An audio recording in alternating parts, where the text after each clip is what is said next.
تاجروں کی دو کیٹیگریز، دو الگ الگ جو ہے وہ قسمیں اللہ کے نبی نے بیان کی ہیں.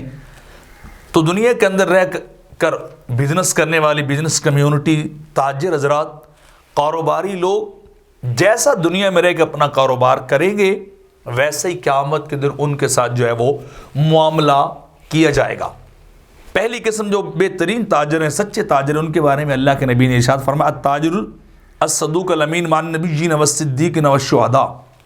ترمذی شریف کے اندر روایت ہے کہ سچے جو تاجر ہوں گے وہ قیامت کے دن انبیاء کے ساتھ ہوں گے، یعنی جہاں اللہ رب العزت ان کو جگہ عطا فرمائے گا انہی کے ساتھ اللہ جو ہے وہ سچے تاجروں کو بھی رکھ دے گا، وہ بھی وہاں ان کے ساتھ ہوں گے. صدیقین جہاں ہوں گے، جانوں کا نذرانہ دینے والے شہداء جہاں ہوں گے، تو وہاں وہ سچے تاجر جو کاروبار میں دھوکہ نہیں کرتے، جو جھوٹی قسمیں نہیں اٹھاتے، جو دو نمبری نہیں کرتے، جو غلط کاروبار نہیں کرتے، ان کو اللہ وہاں انبیاء کے ساتھ کھڑا کر دے گا.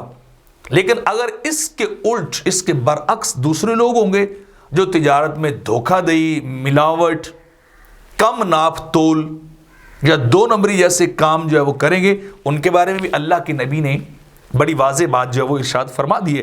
آپ نے ارشاد فرمایا التجار یحشرون یوم القیامہ فجارا الا من اتقى وبر وصدق.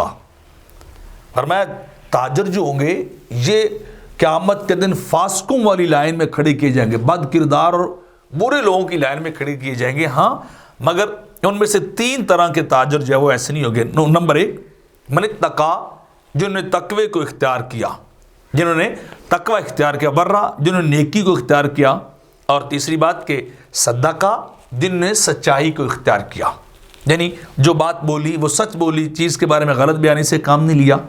وہ برا، اور یہ کہ وہ درست طریقے سے چلتے رہے. تقوی یہ کہ ذرہ بھر بھی انہوں نے اس کے اندر دو نمبری، غلط بیانی، کسی بھی لیول کی دھوکہ دہی نہیں کی ہوگی، تو یہ تاجر تو بچ جائیں گے. ورنہ جو دوسرے عمومی تاجر ہیں وہ یوم قیامت فجارہ، فاسقوں کی لائن میں کھڑے کیے جائیں گے، کیونکہ وہ بات بات پہ جھوٹ بولتے ہیں، بات بات پہ دھوکہ کرتے ہیں، بات بات پہ جھوٹی قسمیں اٹھا لیتے ہیں، غلط بیانی سے کام لیتے ہیں. تو یہ دو طرح کی قسمیں ہیں جو بیان کر دی گئی ہیں. جس طرح کے دنیا میں رہ کے تجارت آپ کریں گے، کاروبار آپ کریں گے، اسی طرح کا قیامت کے دن آپ کے ساتھ جو ہے وہ نتیجہ بھی ہوگا اور آپ کے ساتھ اللہ کی بارگاہ سے بھیج بھی ہوگا.